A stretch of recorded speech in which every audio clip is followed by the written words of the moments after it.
Welcome, everybody, to this very special edition of the Soul of the Unexplained podcast. I am your host, Jimm Kelgard, and with me, as always, is my so much more handsome and so much more intelligent and certainly a lot less loquacious co-host and co-creator, Mr. Roger Stokes. Roger, how are you? Good evening, folks, or good morning, or good afternoon, wherever you may be. I'm super excited to be here, and although I am not as loquacious as Jimm with two M's, he is by far more intellectual than I will ever be. So I'm just going to settle that fact right there. However, my looks are up to debate. But that'll be another episode, a very paranormal episode. Yes, indeed, most certainly. And Roger, we are fortunate to have two wonderful guests joining us tonight. And I'm going to go ahead and introduce them right now. The first of which is, of course, my absolute favorite Denver Broncos fan in the whole wide world, and a gentleman that we have had here as a guest on the Soul of the Unexplained a number of times, Mr. John Neiberger. How are you doing, John? I am doing fantastically. Thank you. Wonderful. Thanks for inviting me. Absolutely. Good to see you. Always a pleasure to have you here in the Soul of the Unexplained zone. Yeah, I'm missing my Bronco cap. If you're going to wear a Raiders cap, well, it's true. Yeah, folks, I'm sure you're missing the Stetson, and I was just telling these folks before we started recording, I was stuck doing a several hours long band rehearsal today with my band. We've got a really big live performance opportunity coming up this next week, and so we all got together and rehearsed and went to go check out the venue where we're going to be playing. And as luck would have it, we went to this great park here in my hometown here in Utah, and they had this fantastic classic car show going on. So I am a huge classic car buff, a huge muscle car buff. So they had all these classic, fully restored muscle cars, hot rods, cars from the 50s and 60s and 40s, all the old stuff like old, Ford Model Ts, Model As.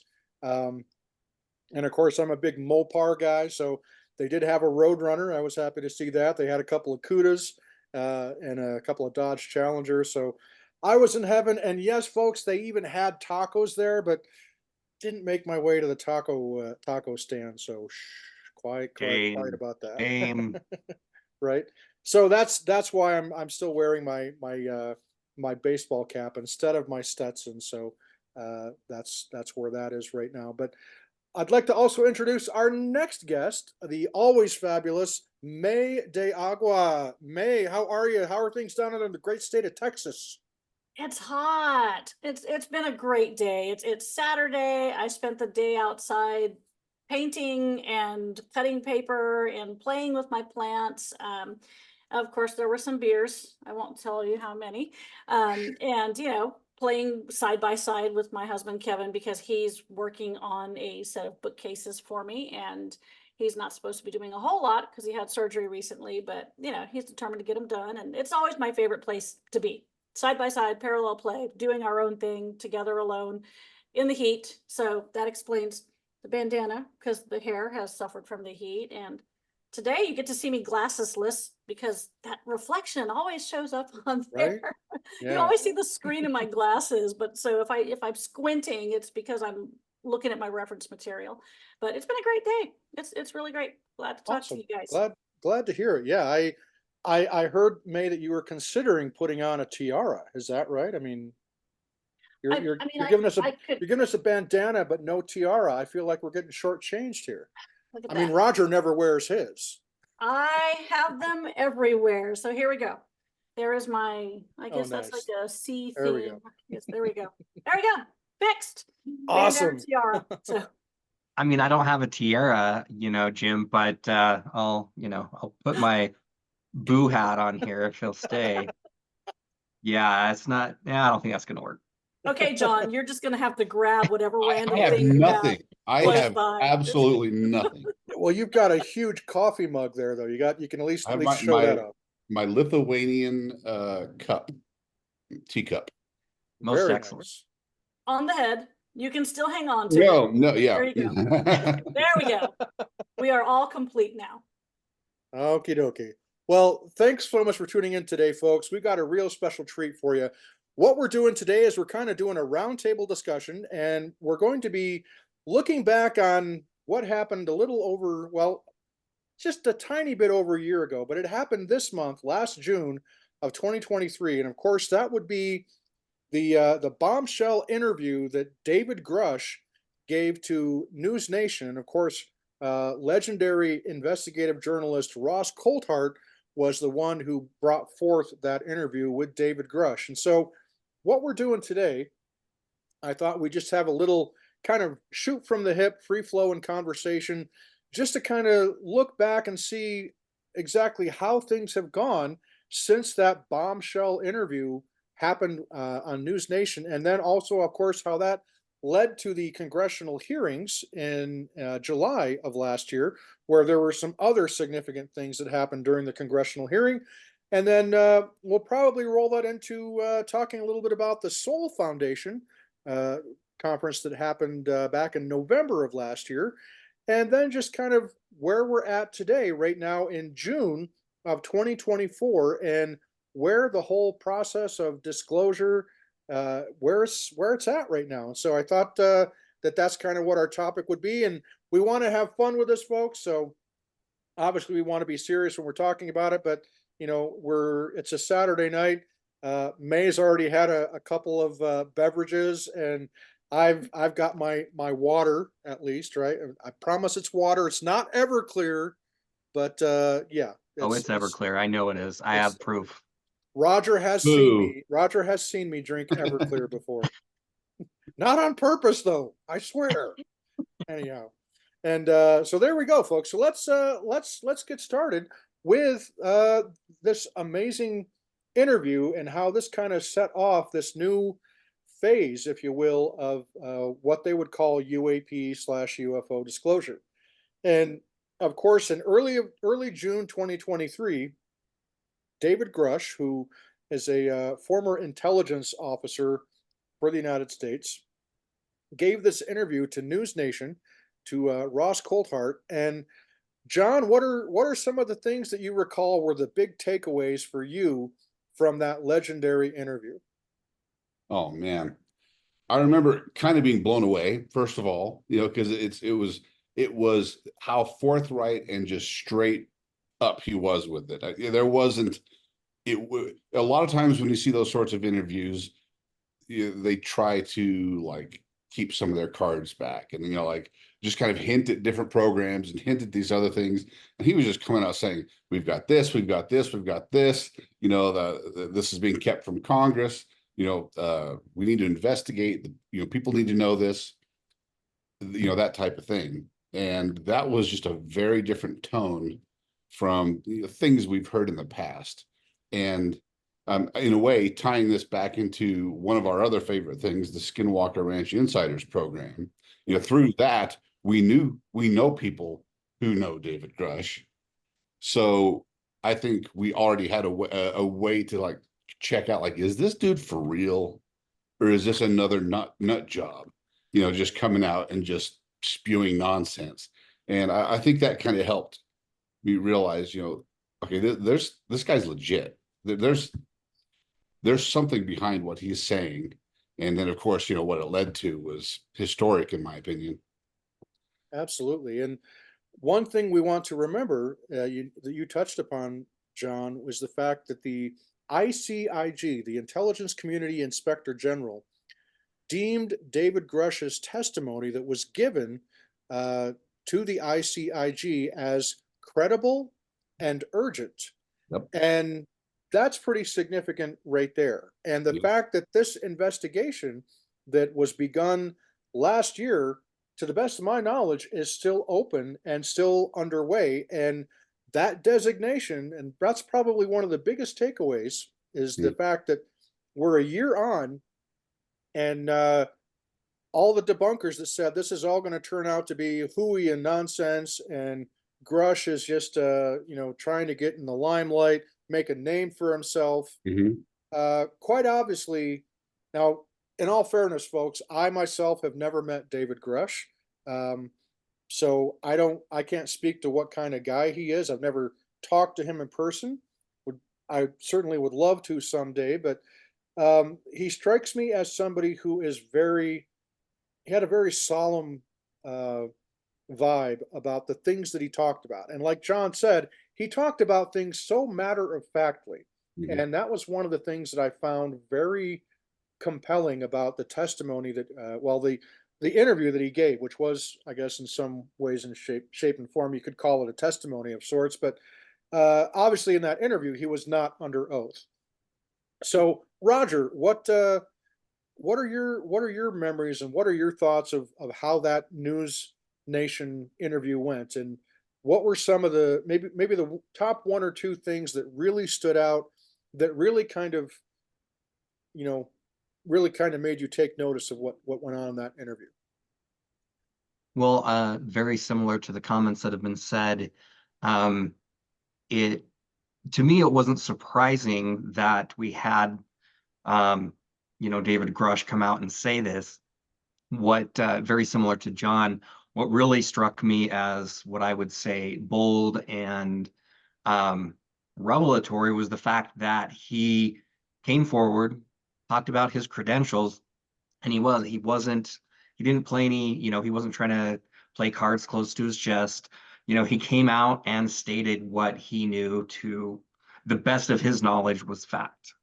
Right. And again, for me, it was exciting to see that somebody with his credentials, and I know, Ross Coulthart and his crew, News Nation, they verified his credentials. And so to me, it was something, again, that why, for the longest time, people coming out with the type of backgrounds that they have, especially David Grusch, coming out, why would they say that? Why would they risk their careers? Why would they risk their integrity and everything that they've stood for, over these many, many years, especially in defense of our country, just to come out and, have that destroyed? And so I think the top two things was, one, I would say, just again on a national level, just how brave it was to talk about a subject that I think many, many people have a fascination with and want to know more about, but that he was so willing to state what we all think that has happened, that is out there, and really just striking up that conversation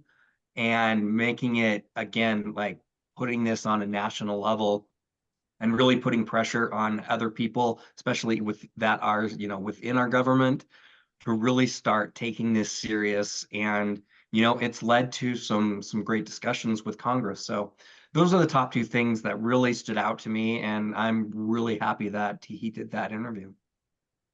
May, how about you? What were some of the bigger points from that now iconic News Nation interview with Ross Coulthart, where David Grusch just kind of brought everything to a screeching halt and was like massive double take? Like, I what was think it for you?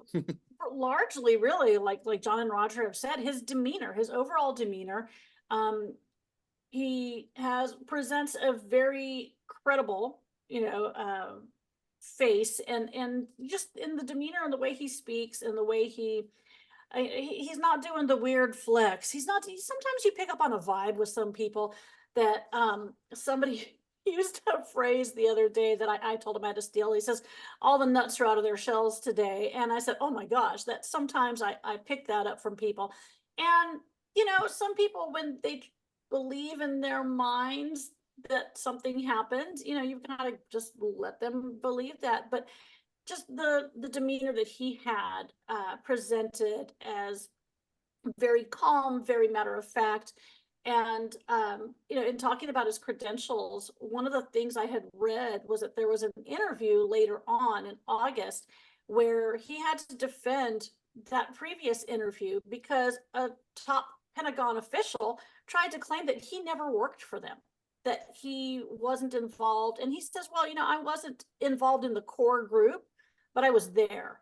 and, I witnessed things. So, I think those are the huge things, and the way that, when somebody speaks the truth, they're either going to get silenced or they're going to have to get supported. And the way you did not see any ensuing silencing or disappearing of him just kind of lends more credence to what he had to say, and that there were other people that could back these things up, because it was time to bring it forward. Right, and you touched upon an interesting thing. One thing that I remember him talking about later on in the congressional hearing was he mentioned a term that I had never heard before, but it still resonated really deeply with me, and that was a term that he used called administrative terrorism. And what he meant by that was there was obviously some kind of machination behind the scenes within the Pentagon, presumably, or elsewhere within the Department of Defense, of this at least core or cadre of people, if you will, that wanted him to, to go away quickly, to brush this all under the rug and just pretend, hey, there's nothing to see here. And quite obviously, we've come to learn that that organization is known as Arrow, right? We'll talk about them in a moment as well. But yeah, he talks about how there's been a campaign to harass him internally. He's been threatened with revocation of his security clearance, all kinds of stuff to kind of intimidate him and to keep him from coming forward with the information that he knows, despite the fact that he does have whistleblower protections. And everything that he came out and released to the public, he already got the clearance to do so through Dopser, right? Right, John? I mean, I'm pretty sure that was the yeah, right, exactly. process. And I wanted to say something else. Back to what you said about the ICIG, saying the claim's credible and urgent. The debunkers like to say that that phrase applied to Grusch's claims of retaliation internal, exactly what you were just talking about. But as I understand it, that is absolutely not the case. That the phrase credible and urgent had to do with his claims about these secret programs, NHI, recovered craft and bodies, or biological, those sorts of things. So I think that's an important point, because people like to deflect that and say, oh no, that was actually about this other stuff. It had nothing to do with the more outrageous claims. And then as far as action taken against him, don't forget the hit piece by Ken Stein from The Intercept. I was just going to mention absolute BS. Yep. I'm still mad about that. Just thinking about I am too, because the Intercept is written for government employees, right? It's there to protect them. It's kind of like there to help whistleblowers, is it not? I mean, that's kind of supposed to be. Yeah. And that where did he get his information? Someone told him where to look for that. And it had to be someone who obviously knew where it was. Yeah. And that's something that should have been protected by HIPAA, right? Yep. I mean, that's personal health information. And when that article by The Intercept came out, that was dirty. That was low down and dirty. That was slime ball kind of stuff. Yep. But that just kind of plays to it plays to the pattern of what these people that are involved in this cover up, they obviously have a lot to lose. But we hear it all the time. In fact, I mentioned it on a recent podcast that Roger and I did, where sunlight is the greatest disinfectant. And that's what these people that operate in the shadows fear the most, is that sunlight, that information is going to finally start to come to light. And that was one of the big things that Grusch was telling us about, was that there are programs that are effectively off the books, as it were, that the members of Congress do not have oversight over.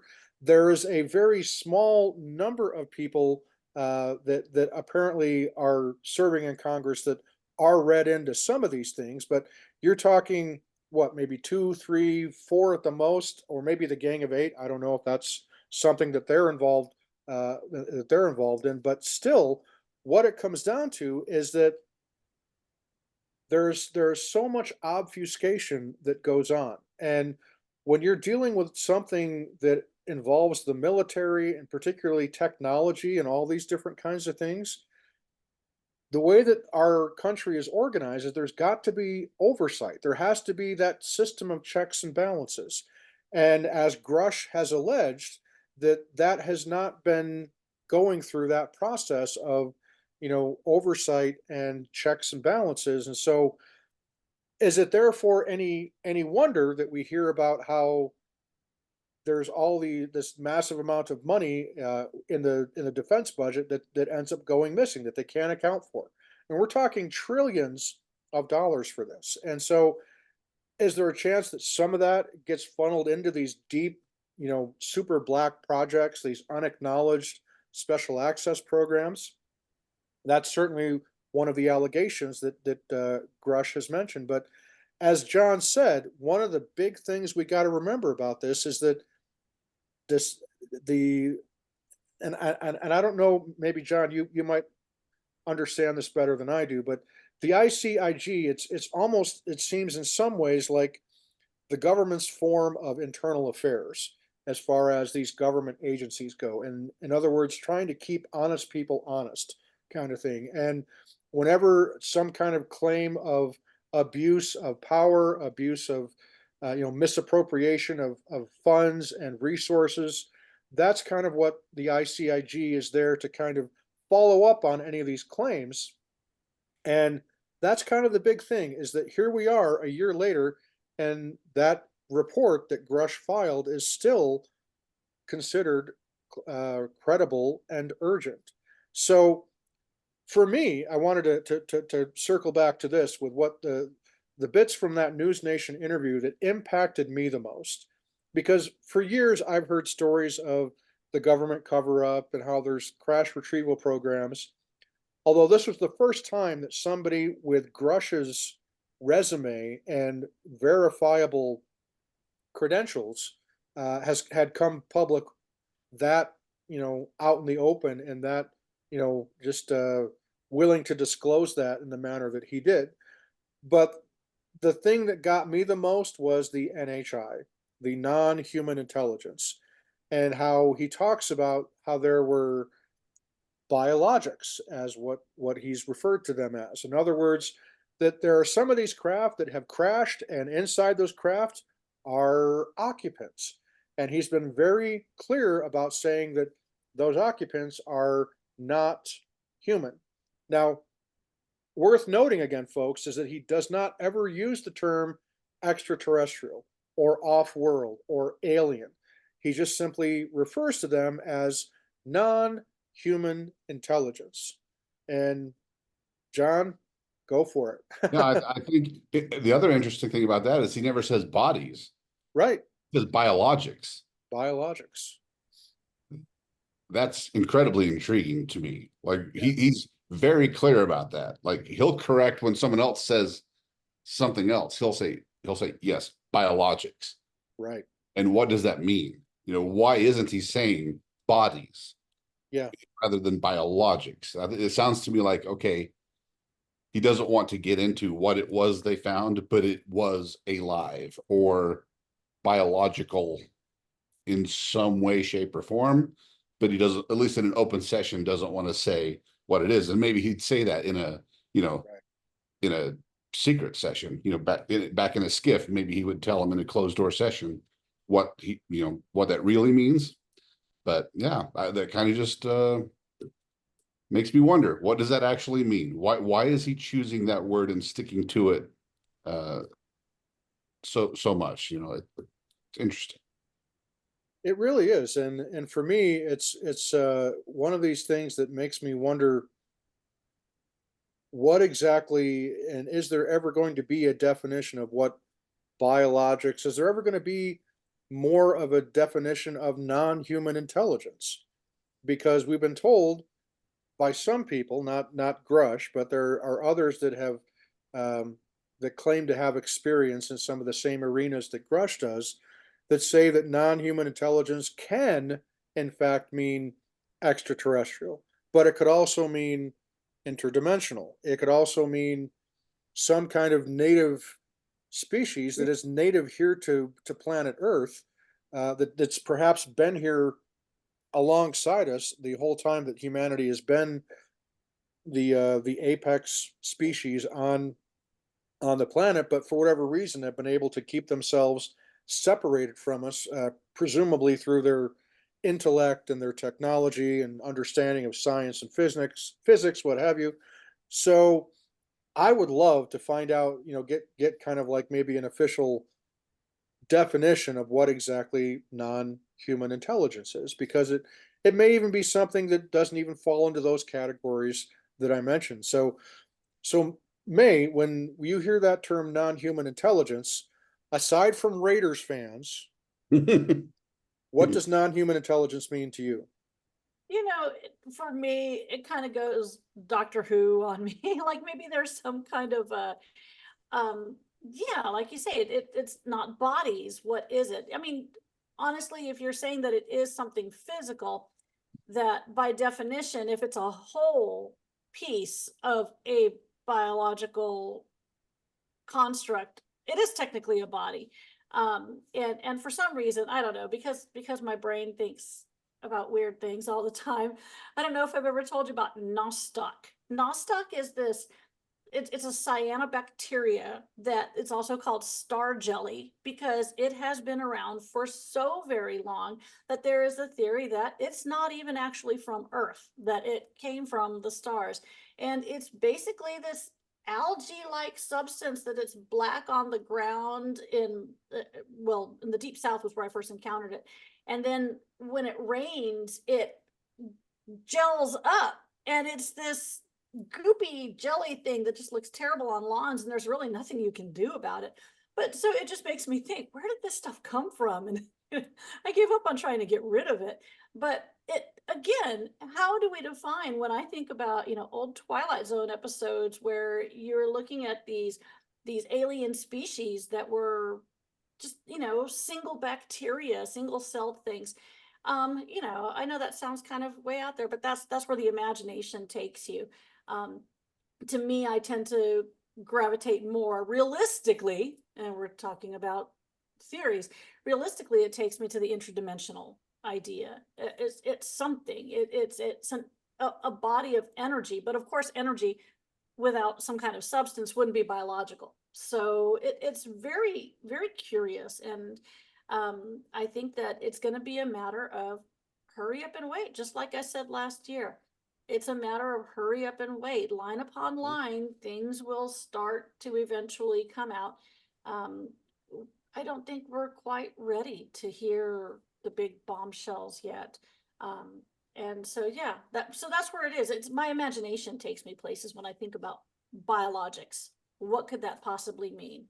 So I think the more you know, the more you read, the more you know about just botany, biology, things like that, the more places your head takes you instead of just little green man, where a lot of people with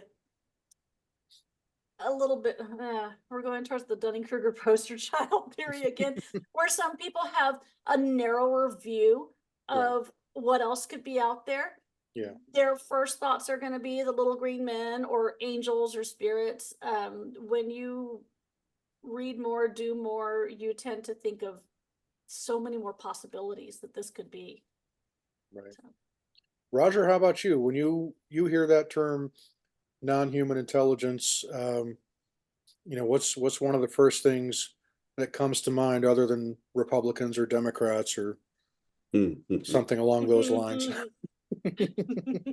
That's good. That's good. Yeah, a couple thoughts that I have, and I think it's it's kind of presumptuous as the human species to assume that we're kind of necessarily at the top of the food chain. I mean, we're definitely sentient, and we have the ability to do a lot of different things and act for ourselves.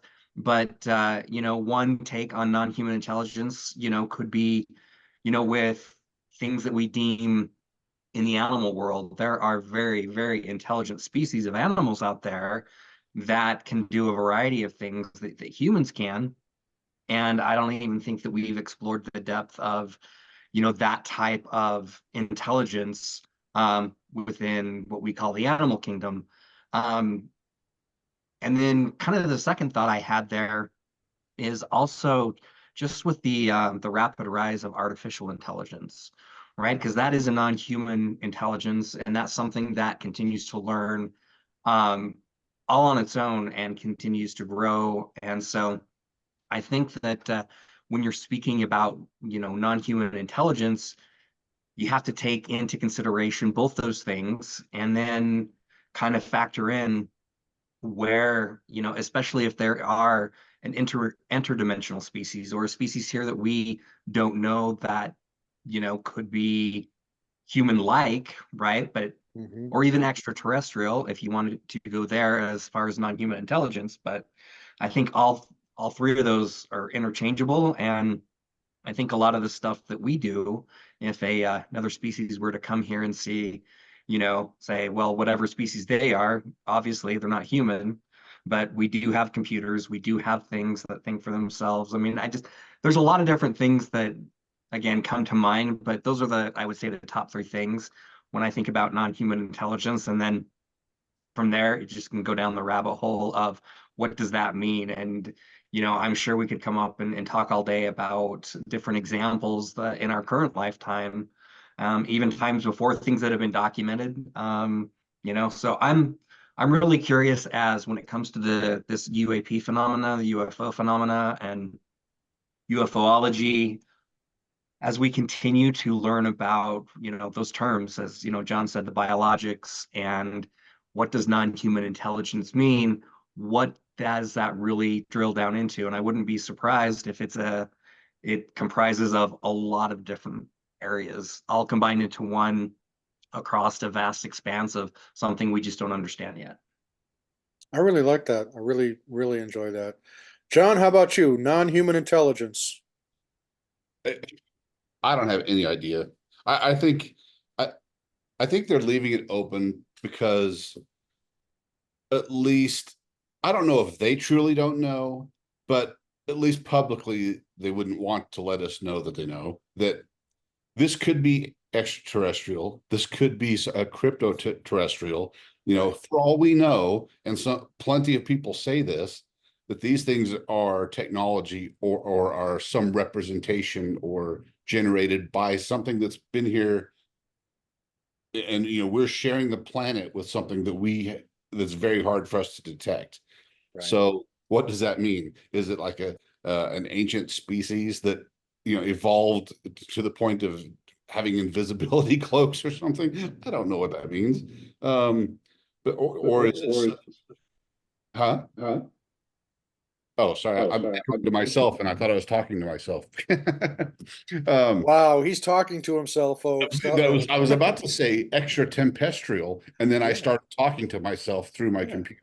So I just myself. But yeah, so we don't know. Is it, there's the theory that I guess this would be human intelligence if it was humans from the future coming back in time. Right. Like that wouldn't be non-human intelligence. That would be future human intelligence. Yeah, I don't know what it means.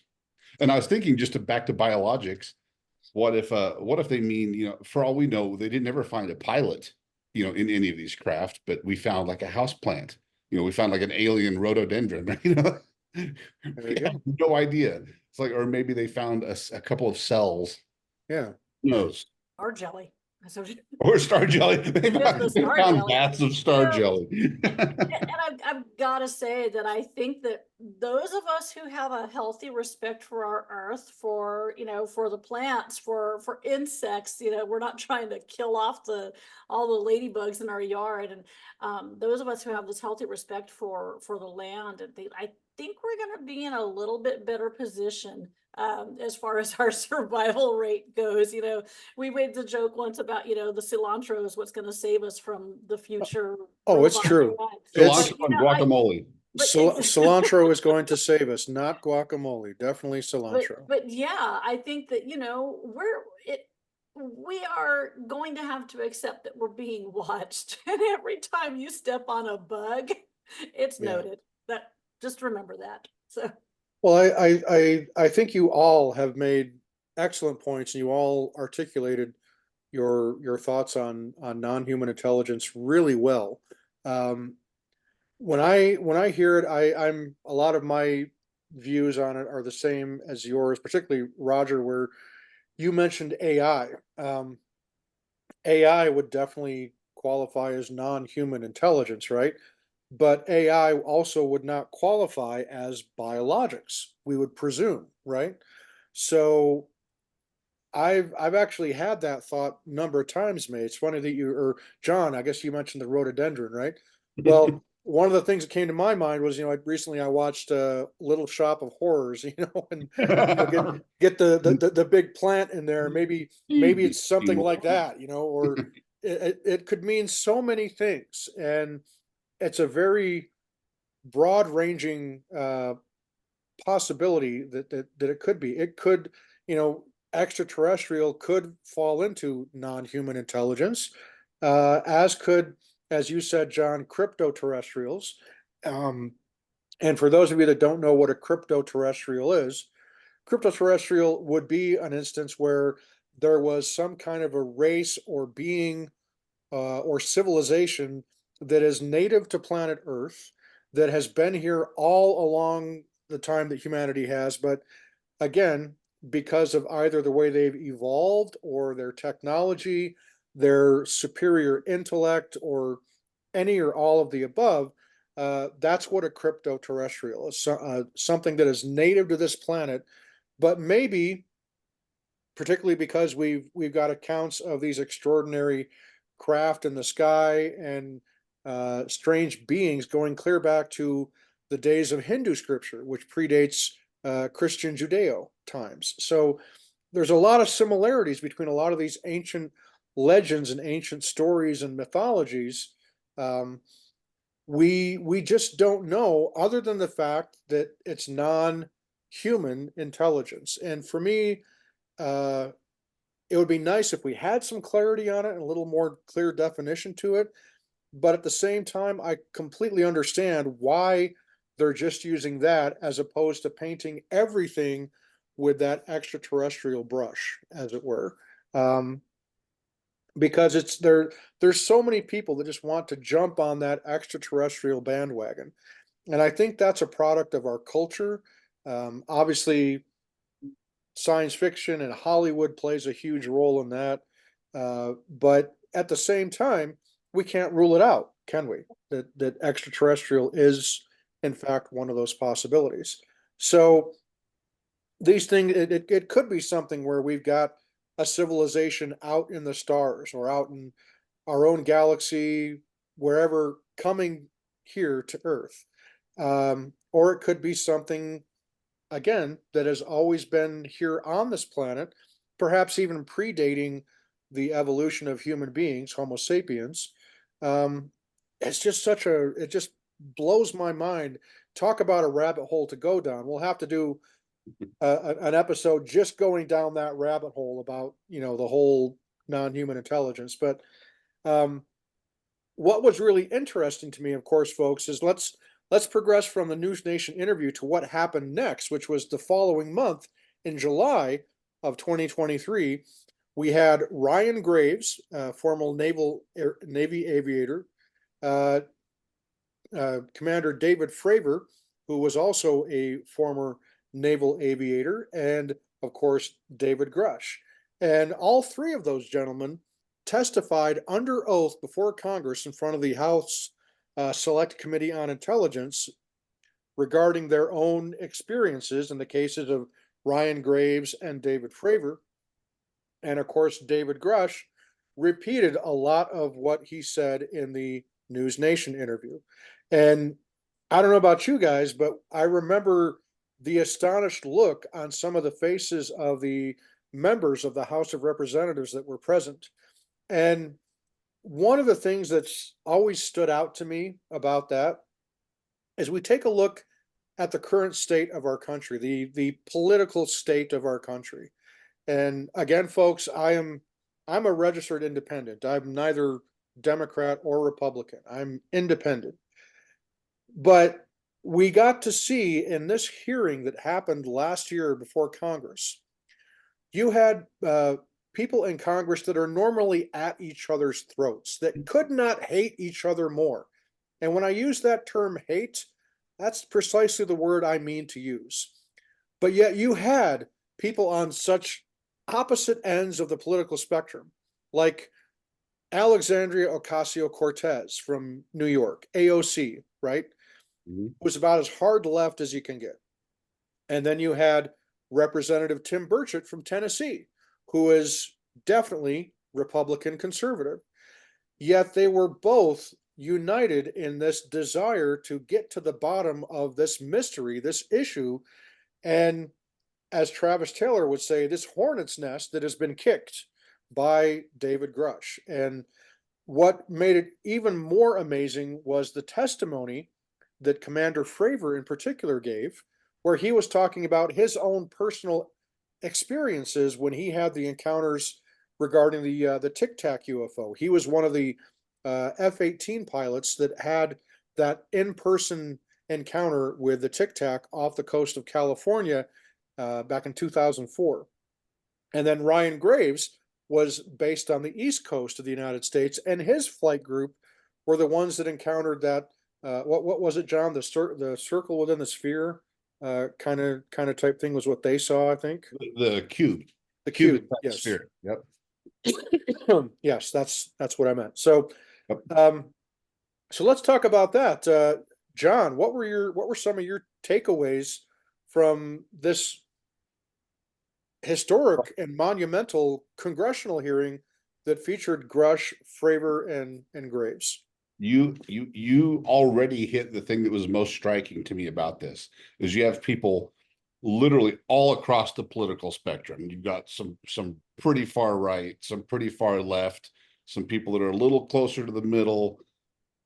And in that hearing, as I recall, there was zero politics, which is so freaking weird. Like in literally any other House or Senate hearing, the people, just in the way they ask questions, you can tell that they're not asking a question because they want an answer. They're asking a question because they want their people to see them on TV scoring some points and asking gotcha questions and whatever. And they all do it, and it drives me freaking crazy. So you have this, and there's zero of that, none, like absolutely zero politics.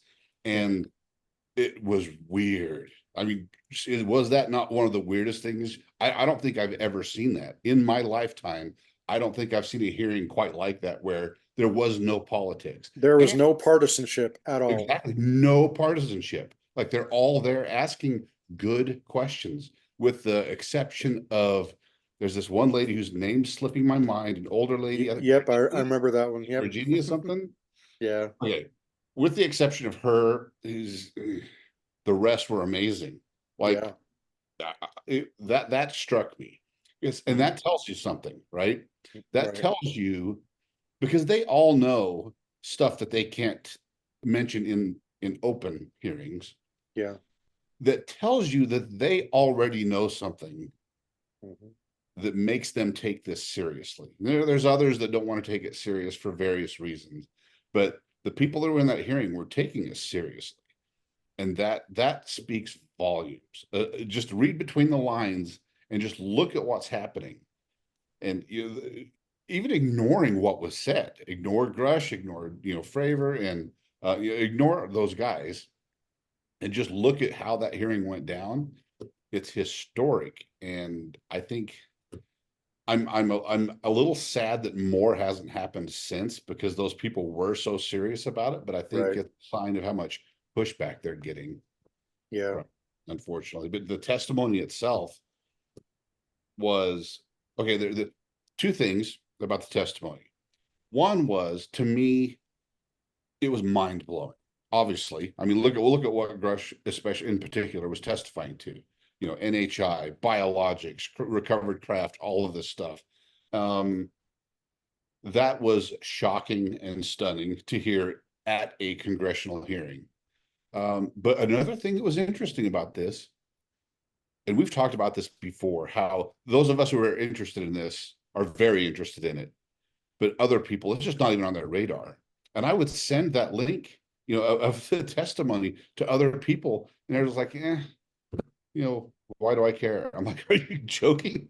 Have you ever heard this in your life? Listen to what's being said. This is a congressional hearing. These guys have security clearances.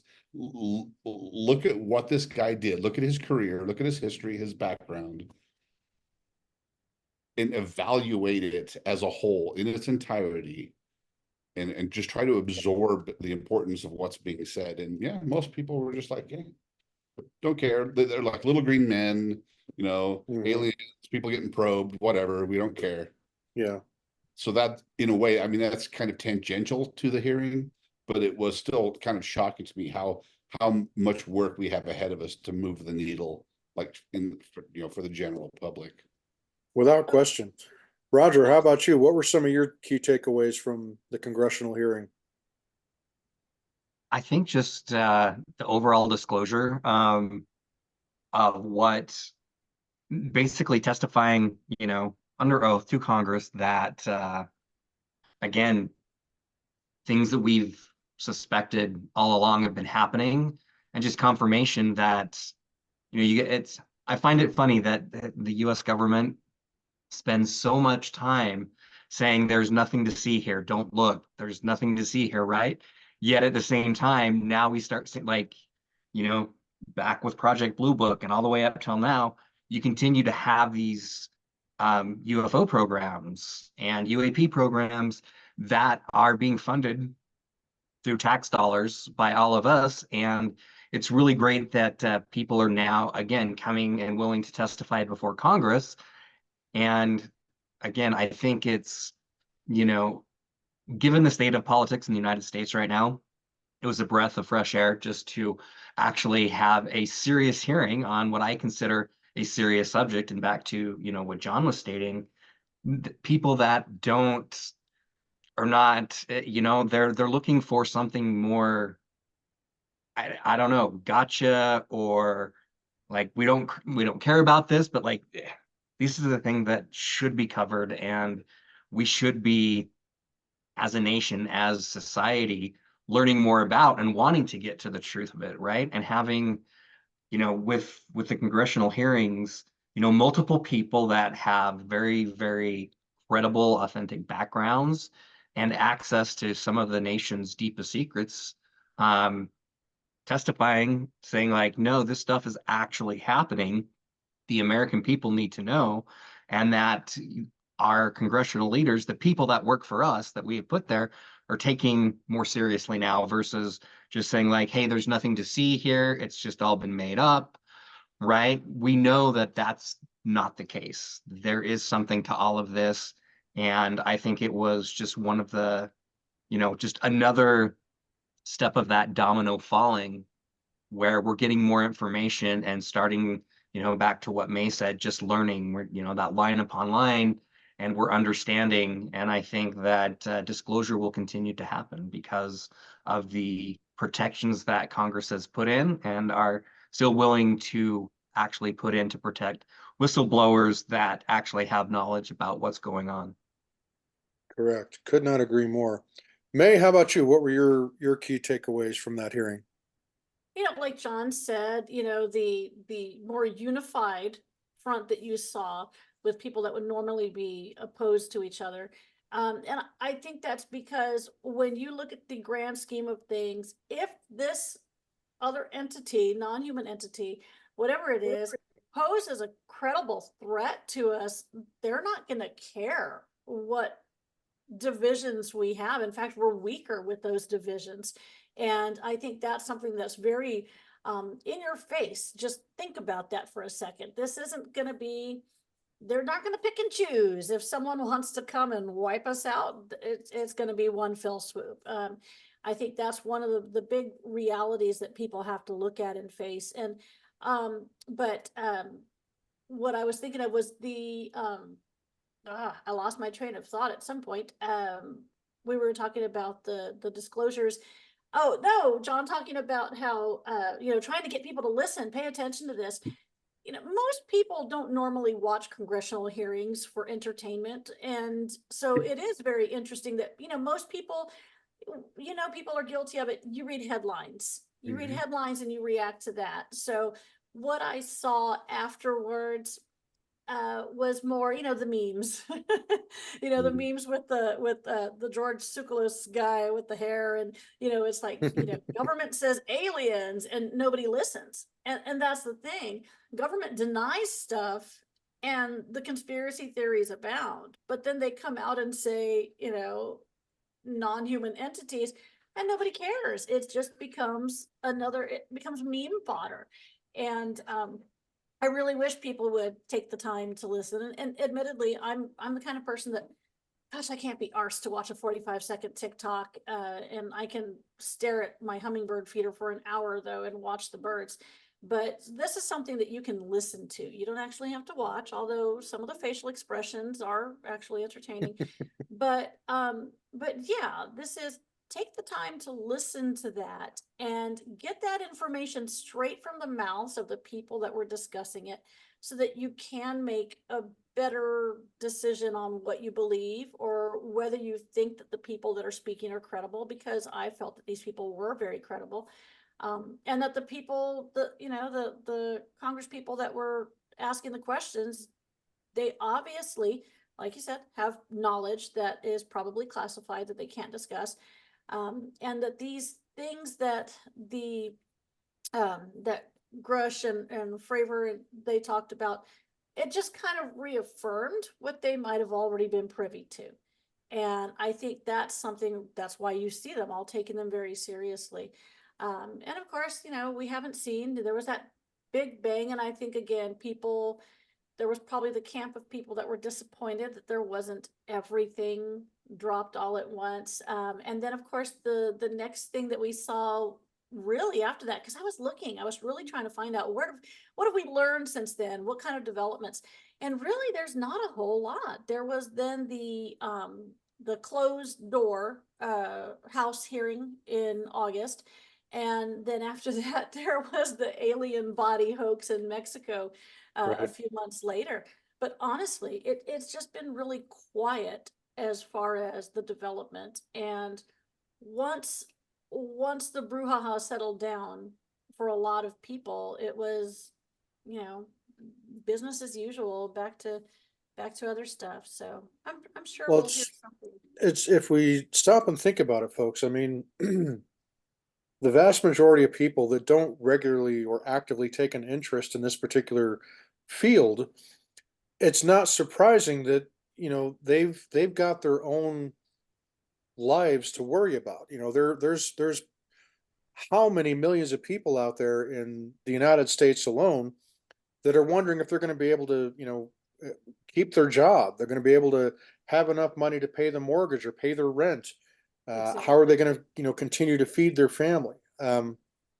These are all very real, very existential issues that are not going to go away. And so every time I hear people talk about, well, gosh, why aren't more people interested in this? It's, well, there's a lot of reasons. You know, you can blame mainstream media coverage still treating it like it's a joke. I mean, that certainly factors into a portion of it, I'm sure. But the friends and family of mine that I've talked to about it that are kind of like, eh, it's like they're like, okay, great. So we're not alone in the universe. We're not alone on this planet. Great. What is that going to do about how is that going to change the fact that I'm still paying almost $4 for a dozen of eggs? You know, Mm. it's like when you look at it like that, or somebody says, "Oh, I don't care because I'm still paying, you know, X amount of dollars for a gallon of gas," and it's like it's what it comes down to. That's just simply Mhm. the world that we live in. There are people that, um, and we can't say that those people don't have a right to prioritize their lives like that. I mean, we all have priorities in our lives, and even though it may seem like it, Roger and I, our world does not revolve around this UFO and UAP thing, or even the soul of the unexplained. Roger and I both have, you know, families and lives and pursuits that we engage in outside of our podcast, but it's not really that surprising that we're not there's not as much traction, if you will, in this topic than as we would like to see. I know I would love to see it. And thankfully we have things like the secret of Skinwalker Ranch that that help us in that regard, that show us that there is, people and organizations out there that are in the private sector anyway, that are trying to move that needle forward, as it were. Because if there's anything that we know, and again, this doesn't matter whether you're right or left, conservative, liberal, progressive, you name it. It does not matter, because government is the most inefficient thing ever created by mankind. And it moves along at a sickeningly slow pace, unless they really need something quickly or really want something quickly. So I guarantee you, on a lot of people's minds, the UFO thing probably isn't even a top 10. I think that's unfortunate, because as we saw in Congress, this issue is a humanity issue. It's not an American issue. It's not even, a free world issue. It's all of humanity, bond and free. And it's like, you would think that people would really stop to realize, like we saw in Congress, that all of you have mentioned and observed, it's something that unites people. It's one of those rare issues that I think takes everybody in, because everybody is fascinated by it. Everybody would love, on some level, to have an idea. Are we really truly alone on this planet? Are humans the apex of the pinnacle of evolution and everything else, not just on our planet, but elsewhere in the solar system and the galaxy and beyond? Or are we sharing that space with, other beings, with other intelligences, with other civilizations? I've always felt, and my own religion has taught me, that yes, there are other there are other civilizations, there's intelligent life out there elsewhere in the universe. I believe in God, not ashamed to say so. And it only makes sense that, like that movie Contact, if we're all that there is, and that's an awful big waste of space out there in the cosmos. And again, we don't know if any of this stuff that Grusch and the others have come forward to talk about, these allegations, we don't know if those are extraterrestrials. All we know is that they are, in some instances anyway, non-human intelligence. And what this hearing did is it moved on to something else, the UAPDA, the UAP Disclosure Act. And there were some pretty significant things that came out of that were initially rolled into it, that certain members of the House of Representatives ended up putting the kibosh on. And of course, the UAPDA, we had along with that the Schumer Amendment, right? And again, Chuck Schumer is the senior senator from my home state of New York, one of the more prominent Democrats in Congress. And it was co-sponsored by Senator Rounds, who is a Republican from, is it South Dakota, John? I think it's one of the Dakotas. But co-sponsorship, a Republican and a Democrat.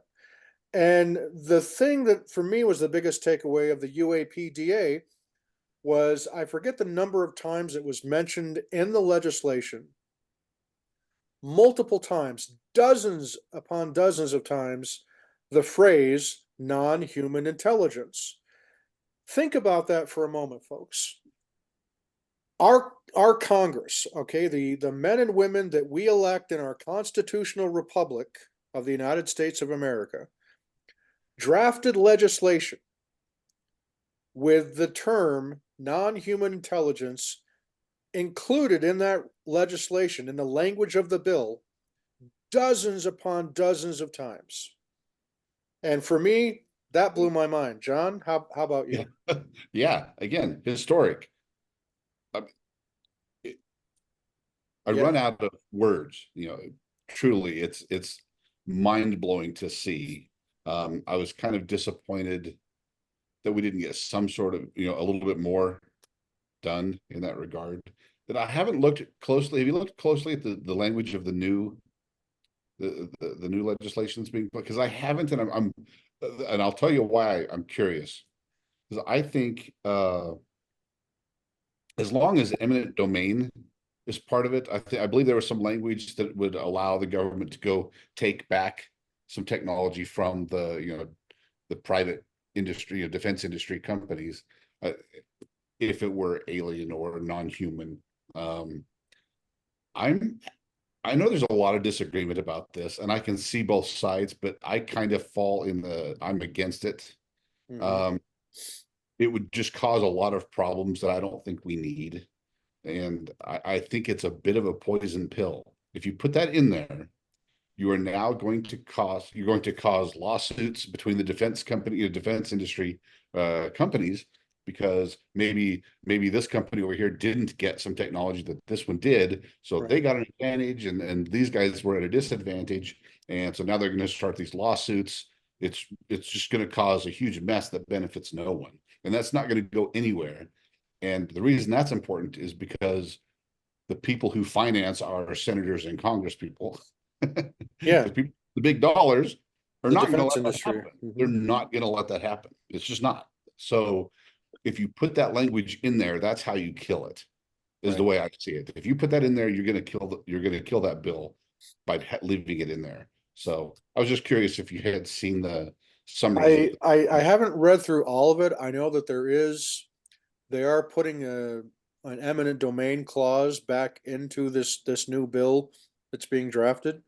Uh, my understanding is that they are trying to compromise on it a bit so that, like, in an instance where, let's say, on Skinwalker Ranch, they're able to get into the mesa and they do find some kind of exotic craft or something like that.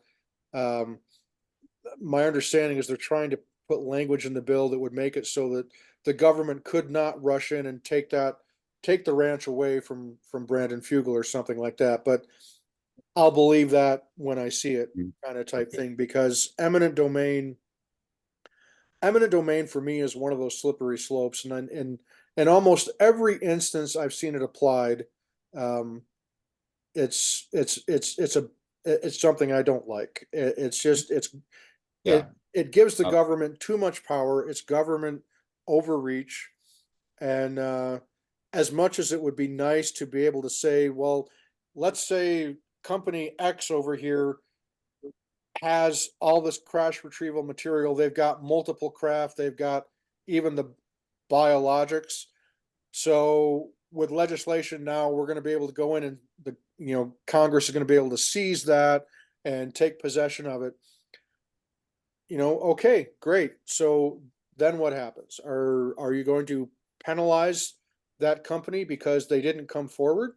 There needs to be more of a process before you start, flexing the muscle on something like eminent domain, which is more, I hate to use the term, it's more fascistic. It's more Yeah.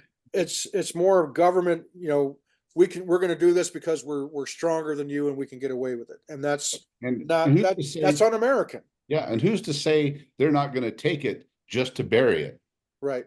I mean, they might take it under the guise of disclosure and then just bury it. Yeah.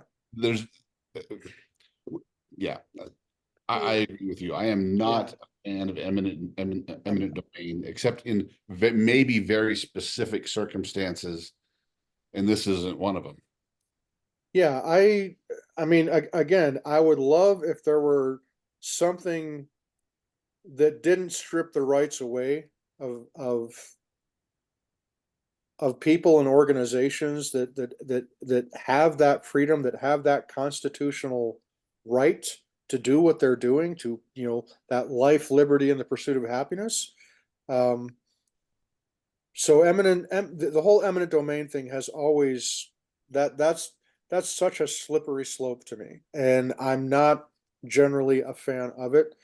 There's got to be a better way, another way that they can get what they're hoping to accomplish without the use and exercise of eminent domain.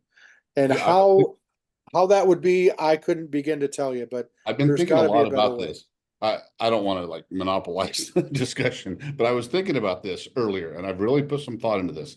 I think one possible way to do that is instead of eminent domain, where they go back and just take stuff back that they know they gave to, they can look back in their ledgers and say, oh yeah, back in 1962, we gave Lockheed Martin this thing or whatever. If they can do that, what they really should just do is come out publicly and say, and just produce the ledgers, not the actual ledgers, but here's a list. In 1949, we got this crashed craft. We took these things from it. We gave them to some private industry, and don't even name who it is, but just say, yes, we got this stuff. We didn't know what to do with it. We gave it to some other companies to analyze and do some research and investigate. Leave it at that. Give an accounting for what the government had, because that gets you what you want. Honestly, that gets you most of the way. That's what the public wants to know, is what did the government know? What have we found? That gets you that without causing all of the other problems. I don't know if it's going to be satisfying to everybody, but I think it's kind of a good compromise, maybe. I don't know. I'll do you one better. I think one of the things that would go the furthest with people is just a simple acknowledgement from some official capacity within the government saying, yes, this aspect of it is true. There are crash retrievals, which would then imply, yes, we have been visited by some other intelligence, be they extraterrestrial, interdimensional, crypto-terrestrial, what have you, just simply acknowledging that we're not alone. And then you open up the dialogue with the greater public, depending on how that goes. But you also have to see why they wouldn't do that as well, though, because the fact of the matter is, and I don't know, my personal 2 cents on the ontological shock that some people would face.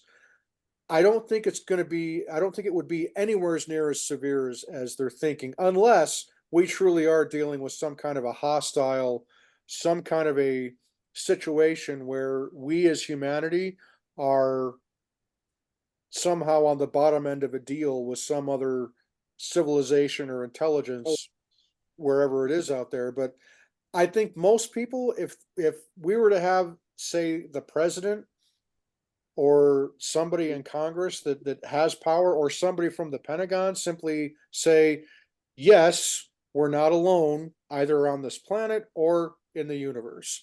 We know that because we have had visitations. We have retrieved craft. We have retrieved biological specimens, non-human intelligent specimens. I think that starting with something like that, because that's kind of the big thing. People just want to know, are we alone? Are we, where do we sit in the greater order of things in the universe?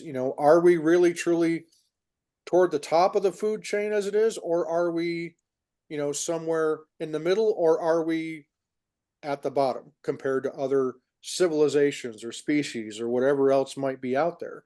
So I don't necessarily know if ontological shock is going to be truly as bad as they think it's going to be, unless, again, there's more to that story that we just don't know. I mean, think of the scenarios that would truly make people lose their mind. And that's not to say that there are some folks, because of their religious or spiritual beliefs, does not accommodate the existence of another intelligent species that is perhaps on a higher intelligence and higher evolutionary scale than human beings.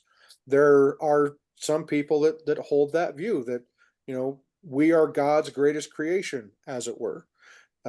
Speaking of humanity as in a broad sense there, but I don't know. That's a tough one. Anybody have any thoughts or opinions on that? I mean, would ontological shock really be as bad as some people are saying it would be? Would people truly lose their mind, if they were to find out that, whether it's little green men or whether it's something else, but still something that is advanced technologically and intellectually beyond 21st century humanity. I mean, what do you guys think? Any of you feel free to chime in.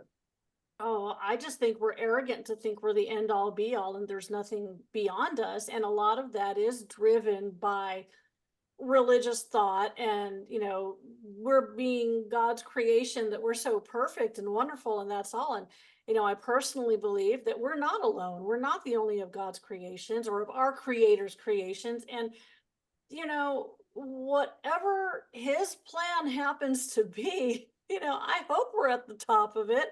But in truth, it's something we have little control over. I think that it absolutely would be paradigm shifting for somebody who has always believed that God's going to take care of us all we have to do is believe, and then to find out that there's more to it. But again, maybe that's part of the entire plan. We don't know.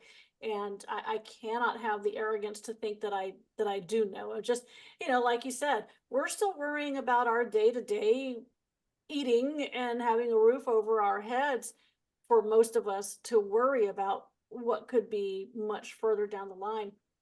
And when you talk about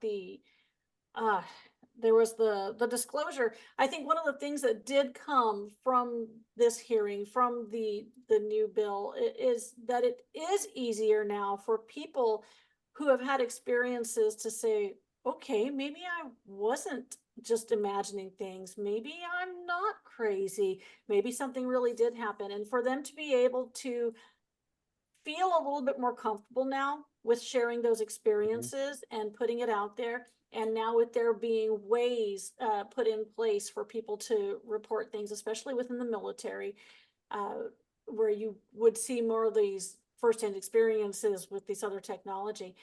Right. I think that little by little that opens it up, and it can help people come to that realization that maybe we aren't the shit we think we are.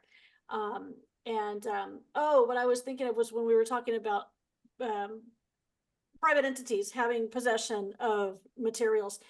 I think that in a perfect world, any private entity that actually has possession of materials that they acquired them themselves, not necessarily given to them by the government to research, in a perfect world, these people would want to share what they have, and also perfectly would be compensated for the manpower, the resources that they expended in researching and developing something.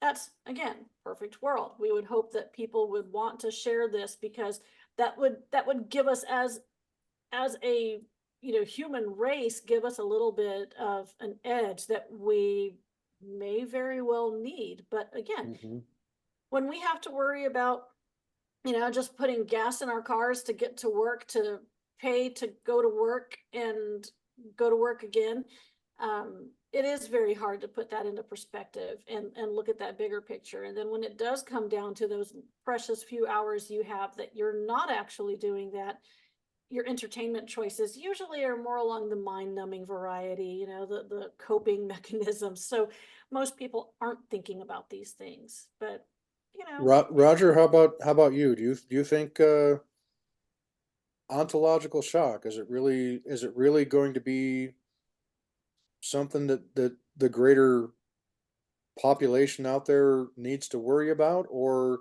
do you think humanity is going to be okay one way or the other, regardless of what we find out? I think this is just pure speculation on my part, but I think if there was a full disclosure and the world knew that we weren't necessarily on top of that food chain, there was a civilization that did have more advanced technology or whatnot, I think that I think a lot of people in a lot of nations would have that ontological shock. They would be like, whoa, wait a minute, like, am I hearing what I'm hearing? Right. But I do think that would pass over time, and that people would be more accepting of, whatever whatever that grand revelation may be. I think what would have me more worried, to be honest, is that if there was a full disclosure, just due to the nature of human beings right now and the way the way we govern ourselves, is that there would be a lot of people that would take advantage of others and their faith crashing down, or their world, being turned upside down. And that there would just, I think that there would be a lot of chaos that would ensue until the right people and what that looks like steps in, and everybody comes to grips with what we've learned. So I do think that we'd have the potential to overcome that as a society, and accept that and move forward, and as one united world. But I do think it would cause some, just speculation on my part, but I do think it would cause some upset at first. Well, and bear in mind, folks, we don't know what the full picture is. There are people out there that claim to be in the know, that say that the truth really is something terrifying, that it's not something as simple as, little green men or ETs visiting us, that it's actually, there are indications that some aspects of it could be hostility, something to worry about in that regard. So, John, for you, ontological shock, is it a thing? Is it something that you think is part of the reason why they're holding back a lot of the information? It could be. It's hard. That's a hard question to answer without knowing what the answer is, right? Right. We don't know what they know. If it's just, we're not alone in the universe and aliens are actually visiting us. Okay. That's pretty wild and pretty crazy. It's going to cause some problems for people who, especially, particularly certain religious people who who think we're the only life in the universe. Mm-hmm. Or something, like, for some reason that they think that's the truth of the matter. That's gonna maybe throw them for a loop. There are people who think that, yes, they do exist, but they're actually demons, so Right. that's going to cause those people to kind of go off in that direction. There are going to be the people who just don't believe it, depending on which politician says it at the time. Right. If it's a Democrat that's in office that says it, the Republicans aren't going to believe it. And if the Republicans are in office and say it, the Democrats aren't going to believe it. And you know what I mean? I mean, that's a little simplistic, but you get what I'm saying. You're probably not far off the mark. Yeah, in today's environment, people, they choose to believe that, the people on their team, no matter how absurd what they Right. say it is, and they don't Yeah. believe the people who aren't on their team. It's Right. dumb, but that's just how we are. So, and that's just the scenario where it's aliens, Right. right? Mhm. So let's say it's the crypto-terrestrial thing. What if we actually are sharing our planet with something? Now that gets a little creepier. That's a little bit more of a shift. What if it's not only are we sharing our planet with alien or some other non-human thing, species, or what if there are aliens coming to Earth and they can appear human and they are walking among us? Right. Now you're going to start freaking some people out, because Mhm. you don't know if you're walking down the street and you see somebody that looks a little bit off. Now you might start thinking, Yeah. is that one of the aliens? Or if you just see people acting a little weird, you might think, okay, that person's acting a little strange. Maybe that's an alien. Maybe that's how a hybrid behaves. Yes, look at Roger with it. Yeah. So it's different levels of ontological shock. Now we're like, okay, we need to readjust. We need to reevaluate what we think reality even is now. Precisely. What if it's even something crazier? Like, we are in basically a big fish bowl, and we live in some sort of generated reality. We're like a Matrix-like scenario. Yeah, we're in a simulation, and the UFOs and the UAP that we see and some of this other stuff are really just the people running the simulation checking in on us. Mhm. Okay, so now you've completely changed, what reality, or you have to completely reevaluate what reality is. And so there's different levels depending on what the answer is. We haven't even gotten to the alien abduction stuff. What about that? Why they're credible people, Mhm. who have these very, very real, visceral experiences. You have to account for that. There's something going on there, and what is it? If that's really happening, people are being implanted with stuff. People's families are being followed. You've got the whole Men in Black thing. Right. Like what in the world is going on? So this ends up being not just one disclosure. It's going to be a string of disclosures about all these different Yeah. topics. And I think Yeah. that's where the details matter.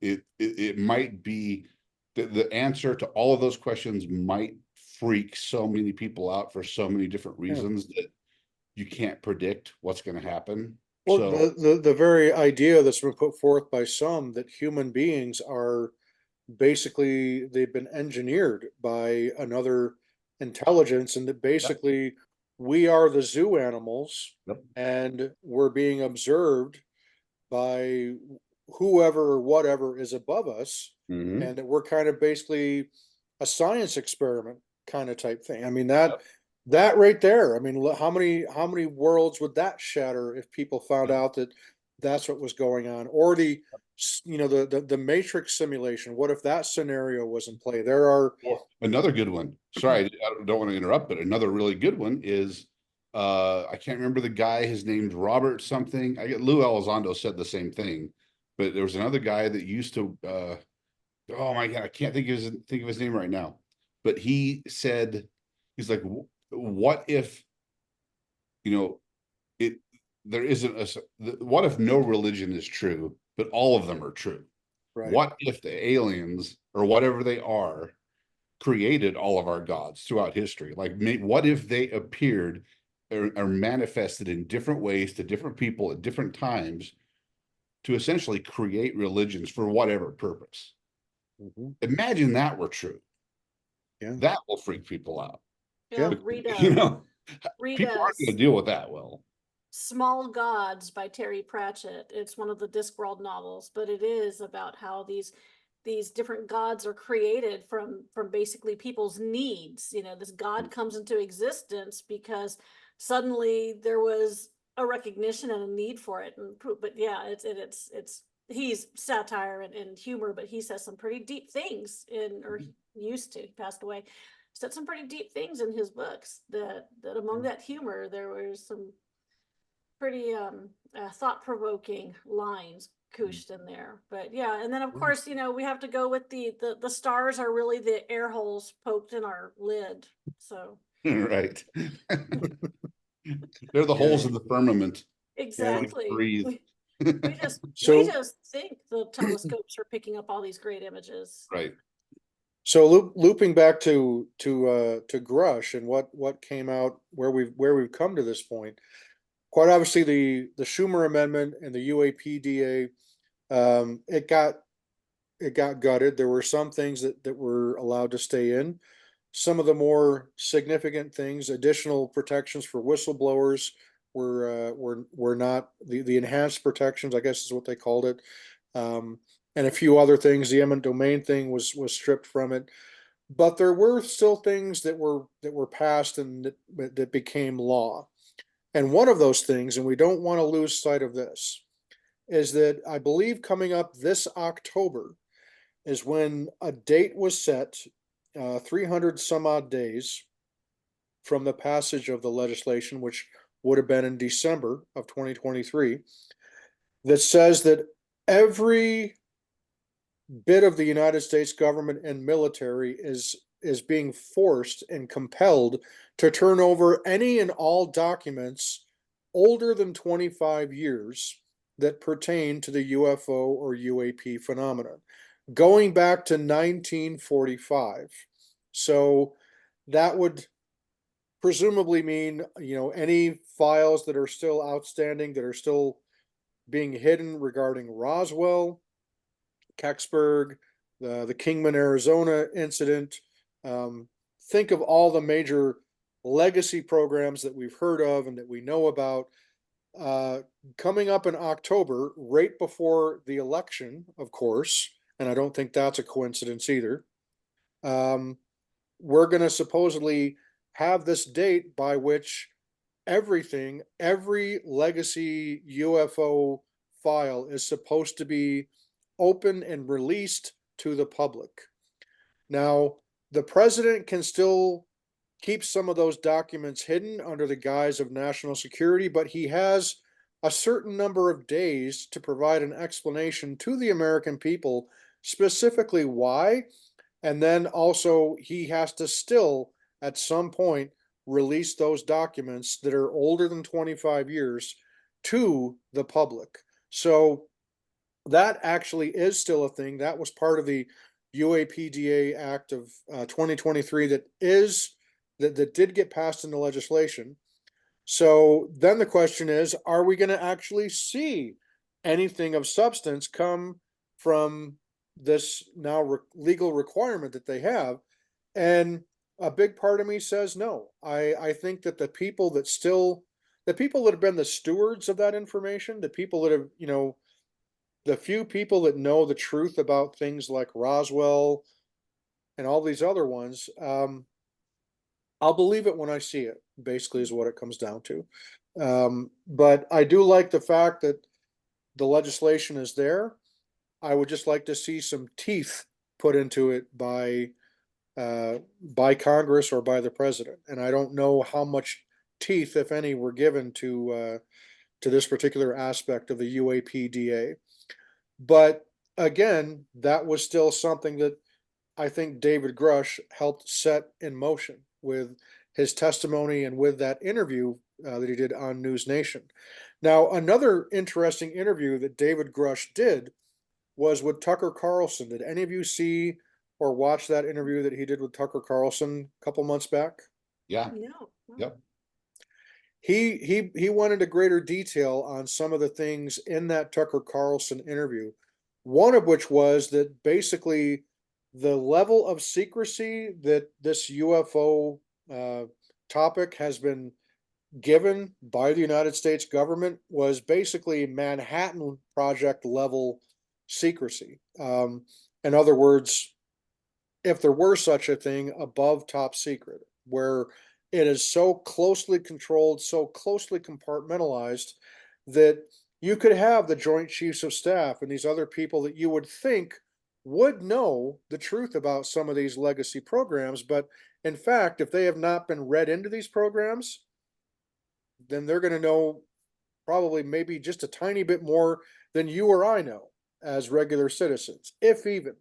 So I think it's a very real possibility that even with all these documents being forced to be released to the public by the time October rolls around, I'm not going to hold my breath. I would love to get something truly substantive out of this document drop that's going to be coming in October, but not holding my breath, just because that's the one thing that I've learned throughout this whole process is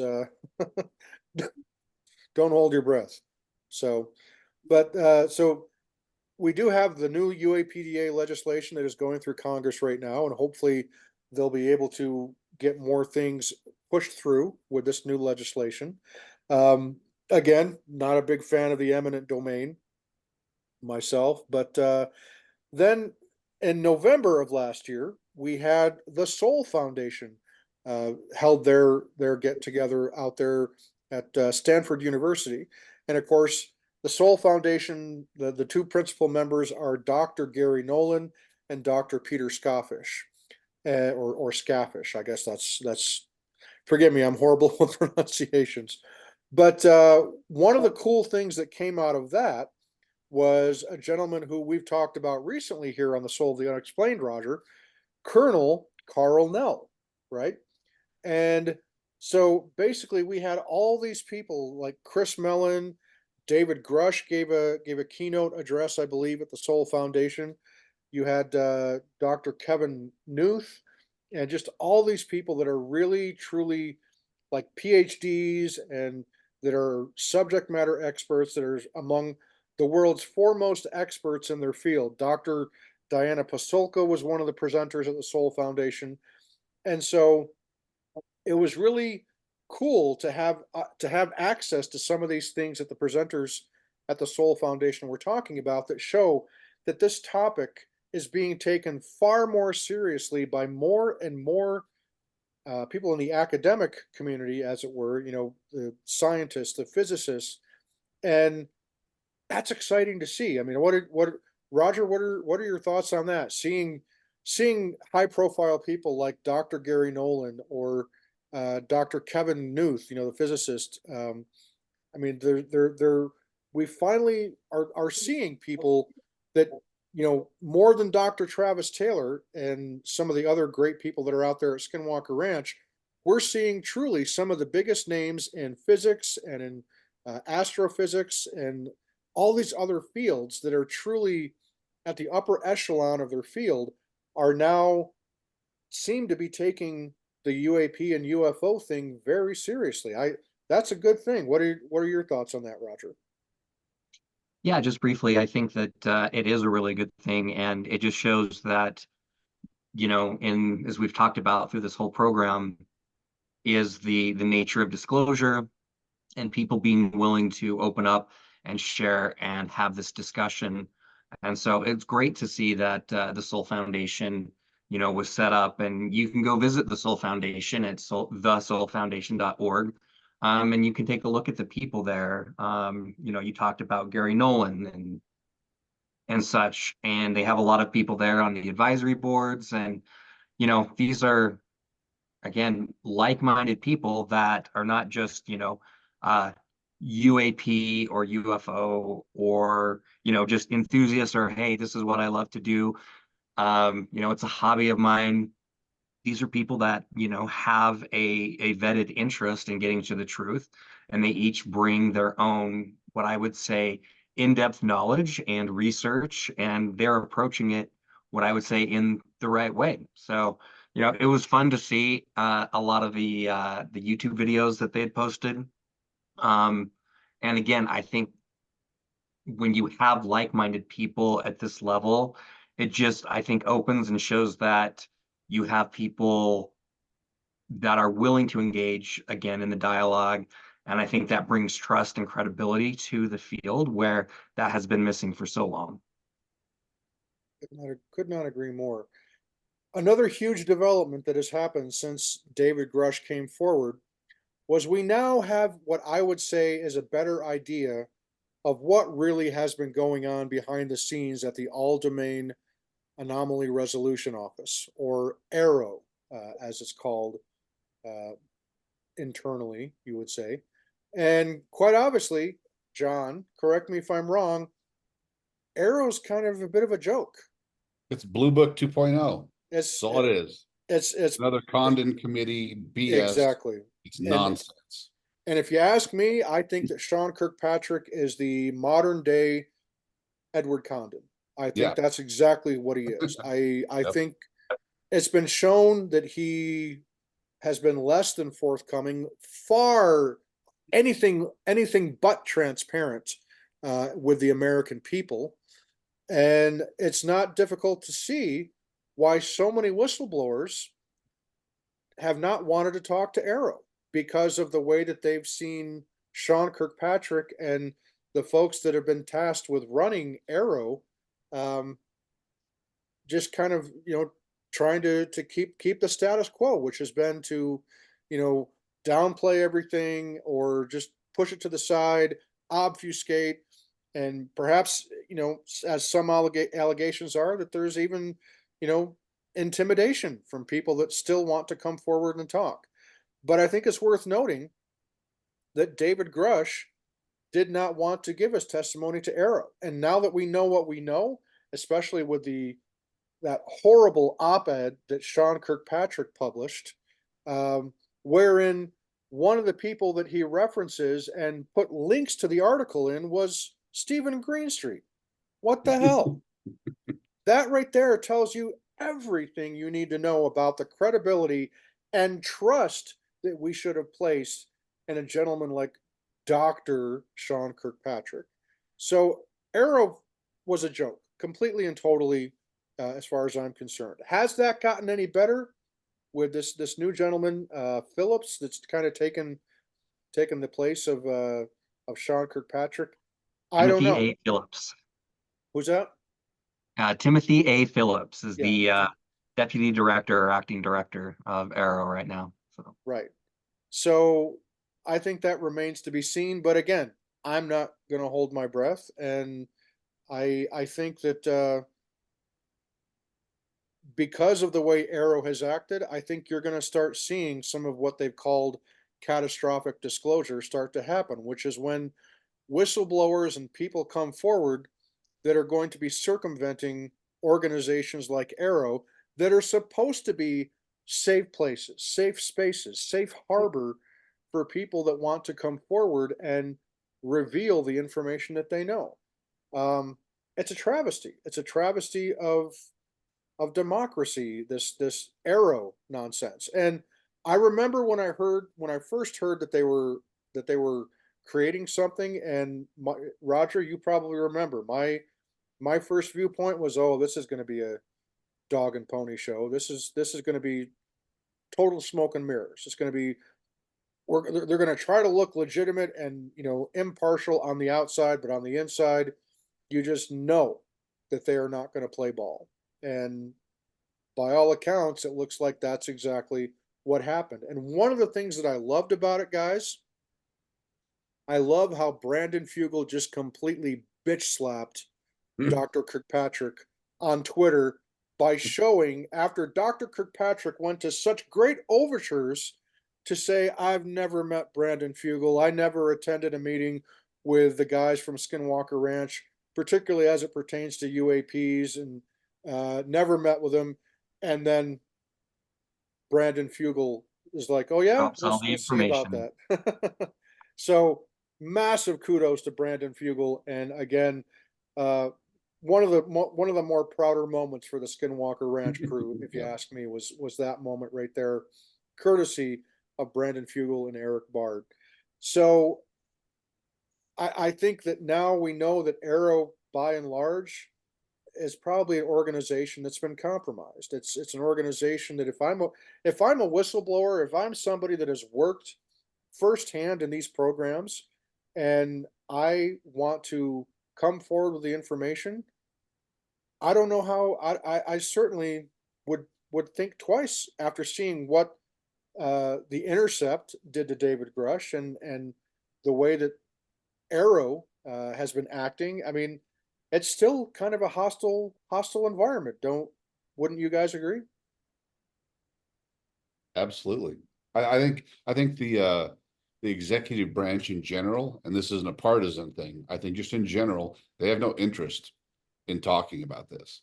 So, I mean, irrespective of who's in charge, I think it's an institutional thing at this point.